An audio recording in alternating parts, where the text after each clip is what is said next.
Welcome to Wellbeing channel. So today's guest is Alan and Avi from Primetime Partners, which is focused on longevity. So we're gonna have great insight on their well-being as well as longevity, and also we can get great insight for Japanese culture. So, are you ready? Maybe not me, guys. Yorioku ikiru. Yorioku ikiru. Yorioku ikiru. Amazing.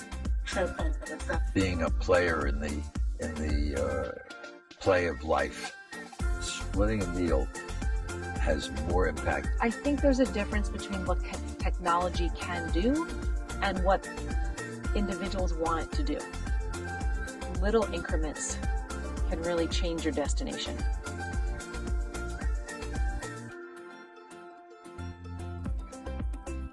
I'd like to start with, how do you personally define living well? I think living well is enjoying life and having a positive attitude, and not just getting through the day or getting through the week or getting through the year, but enjoying every minute of it. And I think I personify that, and that, I have a very strong positive attitude, and I intend to live a very long time, and I intend to live it healthy by as indicated by the fact that I had a training session this morning, exercise session, and I do that all the time. Can I add the question? So your book, No Red Lights. So I think your life reflects a life of relentless. So how do you balance that living well and your relentless life? Living well and what? And all your interests. My interests. I think they go together. I mean, I think that I don't know how you can live well and live in a cocoon, live, insular and not be out in the world and participating. I mean, I think participating is a very important single word of being a player in the play of life, if you will, to be poetic. I mean, which means, dancing, singing, exercising, walking, listening, learning, reading. I think all those things go to make a very interesting life and living well. Yes, that's very insight. How about Abby? Define being well. I mean, when I was growing up, well-being was the same as physical well-being. How healthy, how fit, what you eat, how you exercise, how you show up in a physical form. And there's been a big shift towards understanding emotional well-being, and kind of the inside out view of it. And for me, that has been an important part of kind of relating to other people, is around emotional well-being. And then I think there's a third piece, which is spiritual well-being, which Blue Zones and other, there's been plenty of literature on this piece of it. For me personally, I am spiritual. I am of the Jewish faith and practice, but the spirituality comes in nature. The spirituality comes in enjoyment of music, in many, in some ways, traditional spiritual representations. So I like to think about it as all three. And I think in any day or in any hour, you can hit upon one of or all three of them. And so it's kind of has to become the current of your life is well-being, because that is how you can give to others. If you don't have physical, emotional, and spiritual well-being yourself, how can you have impact and give to others?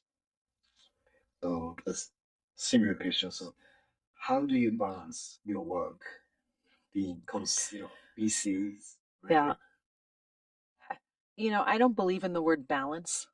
I don't think balance is possible, because I always think of something walking on a small beam or a tightrope. That balance is very hard. I just think we we meander a bit. And so sometimes it'll be too much work and then you have to kind of come back. And sometimes it'll be, very rarely is it too much well-being. And that's okay, that you kind of find your path through it. In terms of actual tactics, I'm a morning person. So that helps that I get that time in the morning for exercise or for doing things for my emotional well-being. I do not meditate, which is, do you meditate? Mm-hmm. Yeah. Meditation, if I could do Not that, regularly, but if I could meditate, that to me would be, that's my goal. I'm not there yet. I also have 3 teenage children, which makes it very hard from a time perspective. It's the work and the family work. But I would say I'm trying not to be so hard on myself, to let it, to kind of go back and forth without saying that there's one way to do it. I have many friends that live very rigid lives, that this is how they do it. They run every morning for an hour and that works for them. I don't. I think with my other time constraints, I have to be flexible. So as both of you described, you do exercise. So do you have any practice addition? well, I work out with a trainer 3 times a week, and I walk with my wife early in the morning for 3 to 4 miles twice a week. And then on the weekend, we walk 7 or 8 miles. And we also take Pilates on the weekend session. So I guess Sunday may be a day of rest. Yeah, we're doing something every day. Yeah.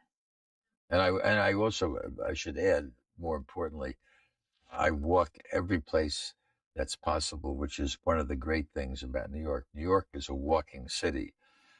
I don't know if Tokyo is, but probably not, because it's spread out more. And I say New York again, meaning Manhattan. But I walk to theater, I walk to doctor's appointments, I walk to meetings, I walk to work every day, I walk home.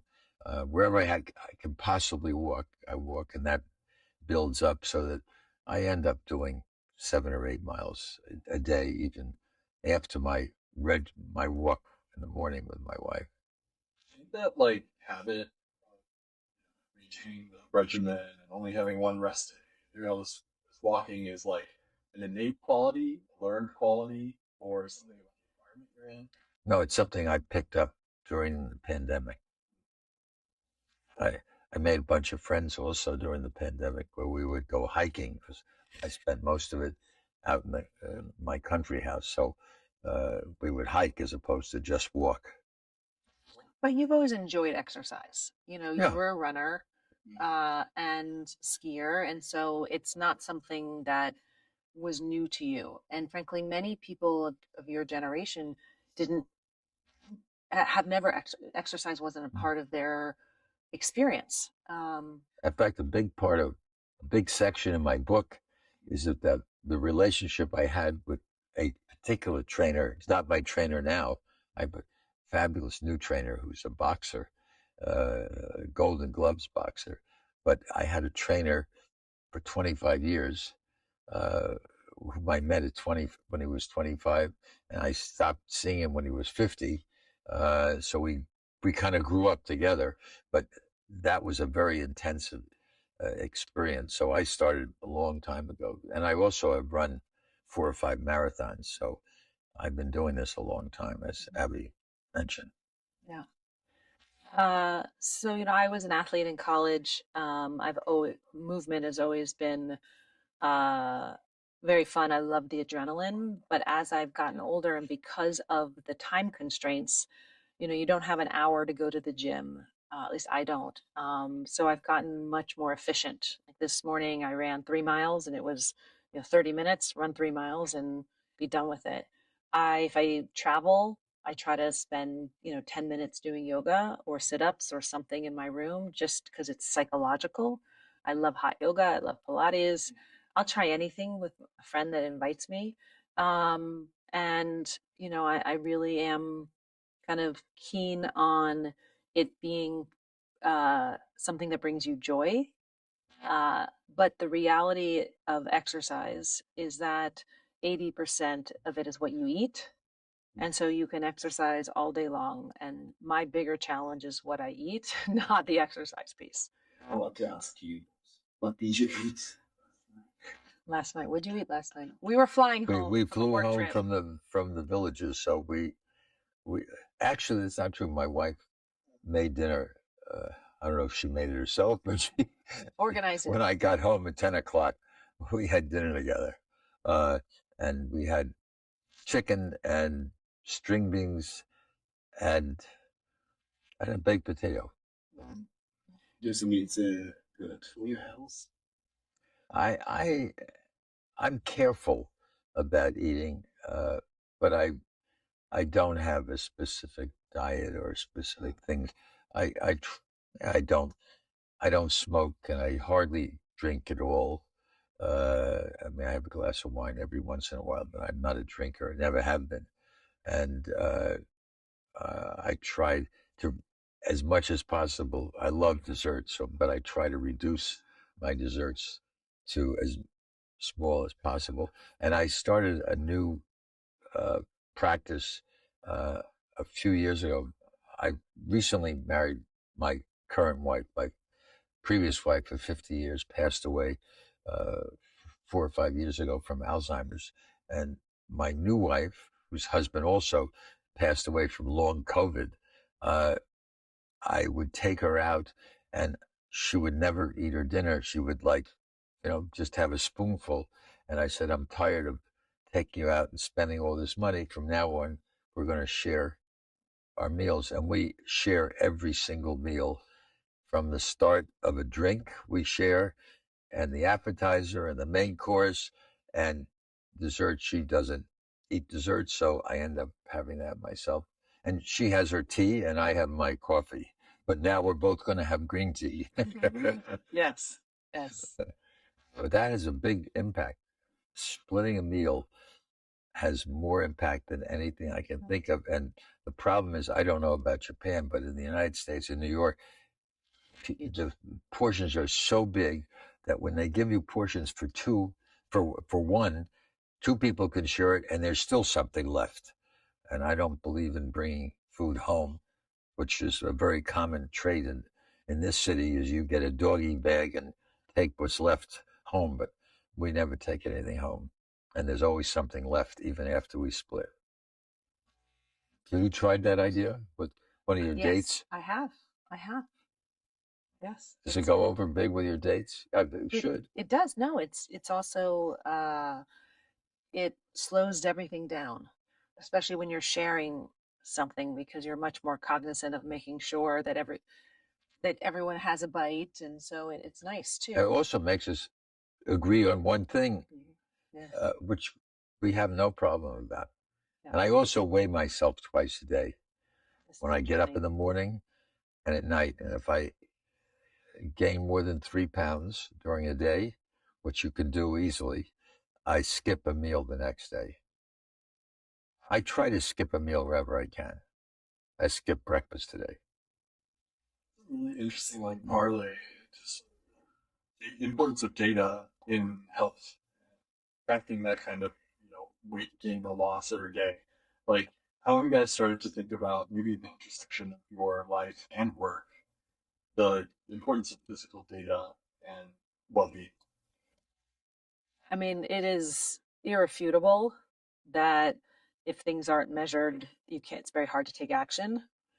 I am not the best representative of that, but I will be getting this summer an Aura ring, because my sleep, there's sleep is such an important piece of well-being and of cognitive, not just cognitive ability today, but sustaining cognitive ability over time.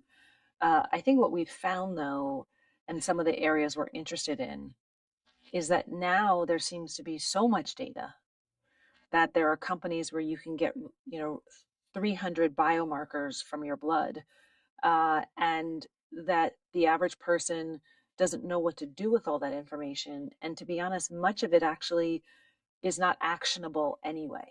And so one of the areas we're interested in is really the decision support that sits on top of the data, because that's where the value is. And one of the areas that's very challenging about well-being is that because there's so many new products being created, and certainly in the US, the FDA only oversees and verifies the accuracy of a very small number of products in the wellness space. So if you go on Instagram or if you go anywhere, you will see many people talking about and encouraging you to buy these wellness products, but there is no data on whether or not they work. So now we have products giving us data, but we don't actually know if we changed our behaviors, if it would work. And a friend of mine told me a story that her father, who's in his 70s, has a wheel in his, like a turntable on his kitchen countertop, and he takes about 12 supplements a day. And nobody knows whether that works or not. And so I think there's this question of the data we get on ourselves, but also the data that we ask of the solutions or services or things that we're trying, to know whether or not they actually work or just make us feel better. And it's okay if it makes you feel better. Peter Attia does a very good job on his podcast of talking about new interventions and saying, there is no data to show that this works, but it's not harmful, so you might as well try it. We're in this explosion of wellness, but there are very few proven interventions. So data and the layers of proving that become part of the thesis of your investment portfolio. Maybe remind us the longer picture around time and what you guys are investing in, how you're data lens. We're focused on trying to find companies in the early stages, whether it's seed, pre-seed, A rounds, but nevertheless the earlier part of a company's growth, which are focused on products, services, technologies, experiences that relate to the older generations. We've tried to define it as over a certain age. We told you we were at the Villages yesterday. They don't accept anyone under the age of 55, so that's their definition of older. I said at the outset that we were interested in the same categories that affect people over 60. Abby says over 50. I think it's people, when people are at an older stage, you kind of know it, and we are looking all the time for entrepreneurs who are servicing this area. And we've seen literally thousands since we started. And we're not exaggerating, not hundreds, but thousands. And most of them, not all of them, but most of them are proactive, coming to us because we've developed a reputation, which we consciously established to try to become thought leaders in this area and promote the concept of looking at the ageless generations as something that's should not be ignored, particularly because it's going to be the greatest percentage of the population in the next several years in our country, as well as in Japan and China. And I even discovered not that long ago that in South America, they are very concerned because their population is aging very fast. There are certain areas like the Middle East or Africa where the age level is much younger, but the rest of the world is quickly aging, and you can see countries like China, and I don't know about Japan, the U.S. just yesterday giving a stimulus to people to increase the birth rate. So it's a real challenge today. But we know that the baby boomers, we know exactly how many are there, and we know what the death rate is, so we know exactly what the population is going to be. It's not good. It can change. Yeah. You mentioned Southeast Asia because so both of you have been to Japan. So what did you see in Japan regarding Asian society and Japanese society? I mean, having just been there I think that uh, a couple of things. One is that from the individual lens, we were speaking with a woman in her, my children and I were speaking with a woman maybe in her late 30s, and there was frustration that in terms of the allocation of resources, the allocation of resources is going to older people because they vote, because they're involved in government, and she felt like that was at the expense of younger people. And that is not yet here in the US, but there was very much this sense of tension between the generations because there's a finite amount of resources in terms of healthcare resources, pensions, and that sense of the younger generation paying with payroll taxes and all these other things for an older generation. And so that was something new to me to understand that. At the same time, there is incredible respect for the older generation in a way that sometimes in the US, I feel like older people don't have any voice. And that is something that Hollywood is starting to become aware to. And Hollywood, or the movie industry is such a indicator of American opinion. But that in Japan, it is okay to age. That the ageism isn't as intense, and that there are more role models and respect for older people. The other observation is that I reached out to a colleague of Alan's who runs a very large financial services firm on very short notice, about a week before I was going to Japan, and said, hey, would anybody in your network like to learn about what we're learning about innovation in aging and technology? And within a week, there were 12 different companies that sent representatives to have breakfast with me all at the same time. And so I think that goes to show you the pressure that exists within and the opportunity that businesses see in terms of understanding and serving this very rapidly growing audience. So to me, it was the last thing I'll say is when I told people what I did for work, they're all like, yeah, of course. It was very well understood that we need innovation to figure out how to manage this population shift from this to this. And so I was very excited about that. I have to be honest with you. I have had no recent experience. I mean, I spent a lot of time in Japan. Hate to think now how long ago it was. It was in the 70s. What? It was in the 70s and 80s. I helped a fellow by the name of Yoshi Hori, who founded and runs the Globus Business School, form a new venture operation, which we called Apex Globus, when I was running Apex. And so I went to Japan many times over several years. But at some point, Yoshi took it independently, and it's become one of the leading venture firms in Japan today, I believe, in addition to having one of the leading business schools. So, so that was my experience in Japan at that time, and it was purely related to building a venture operation. And I didn't come in contact with many older people, frankly. So I can't give you a current, although my intention is to. My wife very much wants to go to Japan this year, and my son is in Japan right now with his whole family while we're sitting here. I get reports every day. Phone a friend and Yes. And Abby, I'm curious to hear from those 12 meetings, what were some of the key concerns and key questions from those Japanese executives?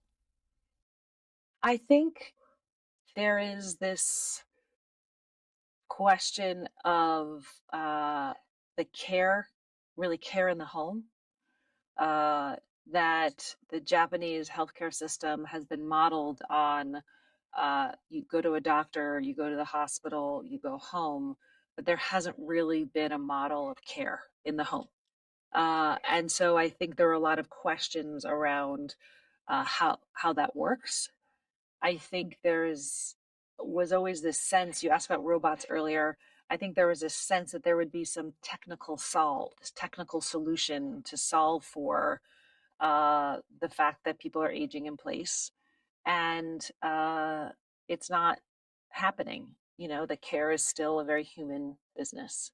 So I think they were interested in that. I think they were interested in the application of technology. So where technology is being used, because Japan is always, my understanding has been, it's always been a society that is interested in and values technology first. Remember, I'm a child of the 80s. And so, how we were taught about Japanese technical advantage was that was a much bigger topic than any other country when I was in middle school. So I think there was a lot of interest on how technology is being used in healthcare, et cetera.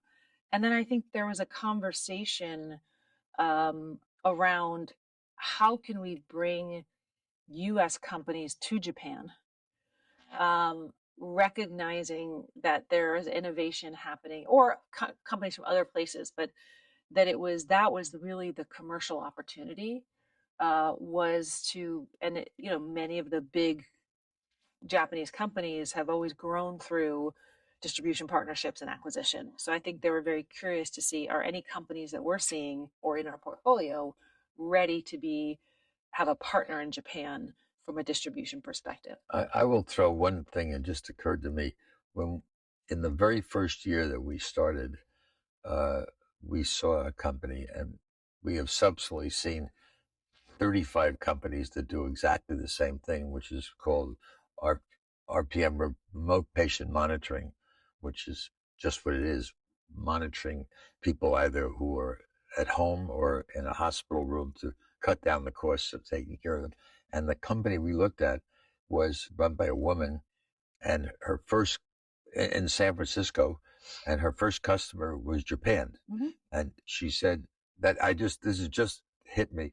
And she was going to Japan because it was a lot easier to break through in Japan with the regulatory issues and the acceptance of new technologies in hospitals than it was in the United States. So that's the only data point I can mention about it. But it's stuck in my mind how, I mean, American company going to Europe, going to Japan as his first, that seems a little extreme, but she was taking the easiest route. It was almost like less of an education process around like Mm-hmm. and it was a little bit more forward thinking. Yeah. I haven't checked to see how she's doing. What other innovations you got? Companies that you provide examples of, or just things you've seen, like maybe at your visit to the village, you saw things that were novel around serving. I mean, I think there's a few areas that have been very interesting to us. We talked a bit about data, and I think that there are much better data capture mechanisms than used to be before. If you think about the evolution, there was the Fitbit, which was just tracking steps. But now we don't just track steps, we check our heart rate variability while we're doing our steps. And so what the ambient capture of data, whether it's through urine, saliva, blood, manual reporting, movement, all of these data sources are becoming much less expensive and readily available. So I think there's that piece that is around the diagnosis, to help you know what health challenges you have, and therefore what to do about it. So I think there's been a lot of work on that front, and in specific, Alzheimer's detection, gut health and metabolic issues. I mean, a lot more earlier prevention through diagnostics. So we're spending time in that space. I think we're spending time in another space of how you create efficiencies in the healthcare system. Again, if we recognize that we have a capacity problem, there's not enough care workers, not enough doctors, not enough every level of care worker, but now we're increasing demand while supply is shrinking. So how are technologies being applied to healthcare organizations to accommodate the greater volume? That's everything from functional doctors to nursing homes to every area of healthcare. AI and technology is being used to increase efficiency. And then I think another area that we're very interested in is care in the home, aging in place. And that is a very expensive proposition unless there are ways to combine telemedicine, remote monitoring, as well as human visits. So those would be some examples of areas where we are spending more time. And I think we are not alone. I would like to say that we are the smartest investors in our category, but anyone who's interested in health tech and fintech, the aging population is a bullet point or is a piece of their thinking, because it is just simply, other than climate change, the most disruptive global trend. Maybe before tariffs, sorry. Now tariffs might be it. But it is one of the longest known and will persist over a long period of time. So I would say that some of the things we're looking at is what everybody's looking at. It's about finding the right teams and the right companies that can move fast. I think we can. Abby's mildly touched on the word AI, and I'll just give a little greater emphasis. It is affecting every one of our companies in terms of how to use. We're not investing in platform companies. I mean, that's at it. We're a modest sized fund, so we're not getting a little ahead of ourselves and going into $200 billion valuation platform companies. But almost all of our companies are looking at some ways they could use AI to increase the speed of what they're doing, increase the efficiency and productivity of their labor force.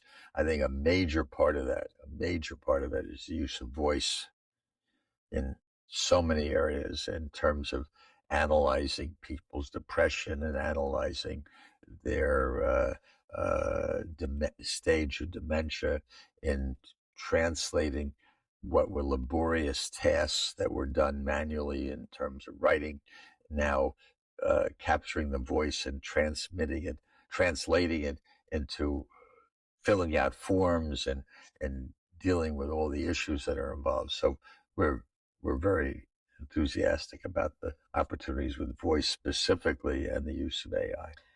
I'd say actually one thing is interesting, because we use the term robots, but if you think about it, AI is the voice robot.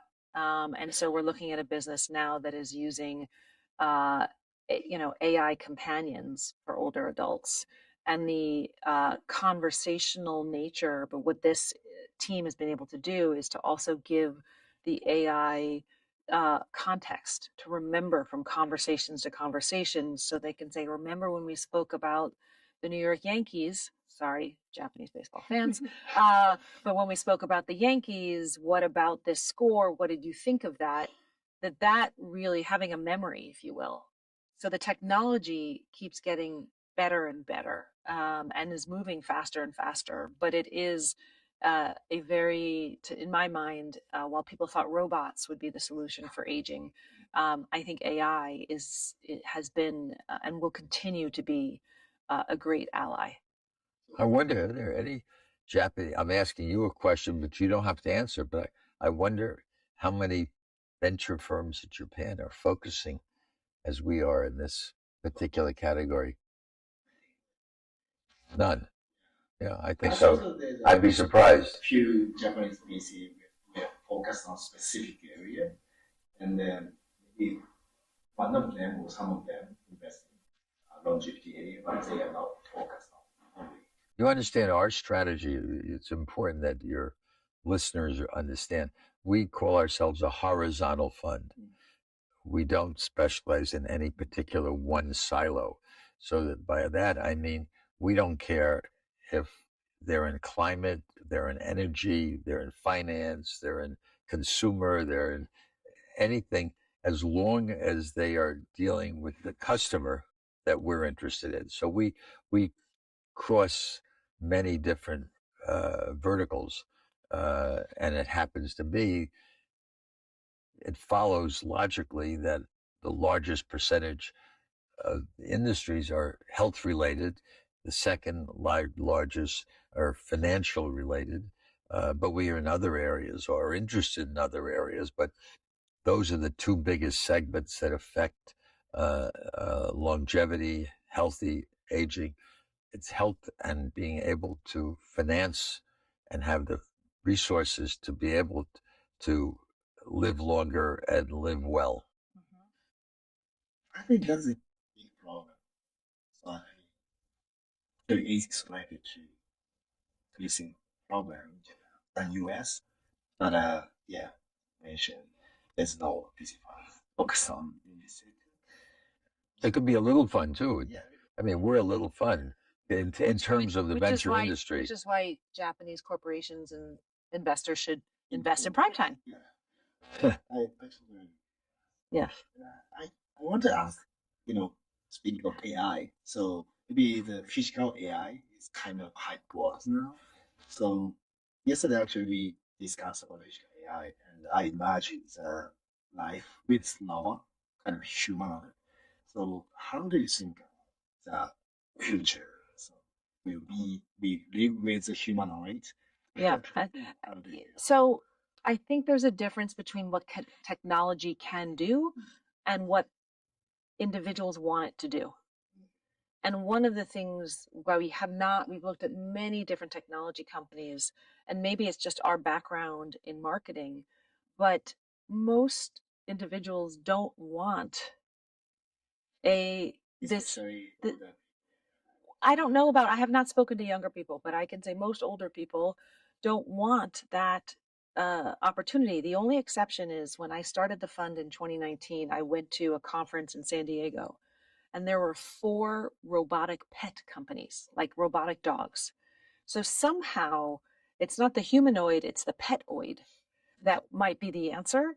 But I think you have to stay very close to understanding which consumer segments are interested in what. If you think about most forms we fill out over life, where it breaks it down by age, you'll notice that most age brackets are 10 years apart, and then it's 65 and older. And I use that as an example of saying we talk about older people and aging as if it's one group. It's just older people. And that is something we really spent time in building our investment themes, is to understand it is probably the most heterogeneous, the most diverse group. Because as we get older, we actually get we enjoy being more different. And that is, there's plenty of data to support that. So when I think about what do we think about the future of humanoids, there will be a group of older people that will seek that. I don't think it's going to be driving our It's investment not going to be for me. Yes. But so I think staying really close to the fact that that aging is a human process, and you have to stay very close to the emotional needs, not just these other set of needs. So I don't think you'll see us investing in humanoids. And the other reason that we wouldn't be investing in many of these things is our fund, as Alan mentioned, is focused not just on healthcare, but on financial longevity. And these innovations are just too expensive. They're not at the price point that is for the average person. And we like to invest in solutions that can reach the largest number of people. One of the areas we haven't discussed, and it's what we call a non sequitur, but I'll let Abby take the lead on it because it's been her fascination, which is the whole new evolving field of personalized medicine and precision medicine. It's not specifically related, but it is somewhat related. There was a major announcement in the paper today about a child whose life was changed by DNA sequencing and finding one letter in the DNA code that, I mean, it was astounding to what they were able to do with this, and it was very, very complicated. But and that's just perhaps an extreme example, but the things that are being done on an individual rather than a collective basis. And Abby comment even more than I can on that. Well, I think it's an interesting question. And so, back to the AI point, AI, you need data to create the AI, but then AI rapidly increases the amount of data we have access to.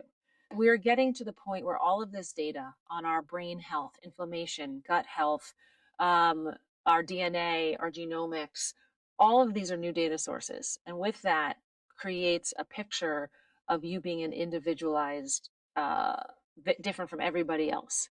And so now the question is, how do we adapt our medical advice, our pharmacy advice, our financial advice, all of the things that we're used to being a much more cookie cutter, much more grouped advice, common advice to be particular to one person.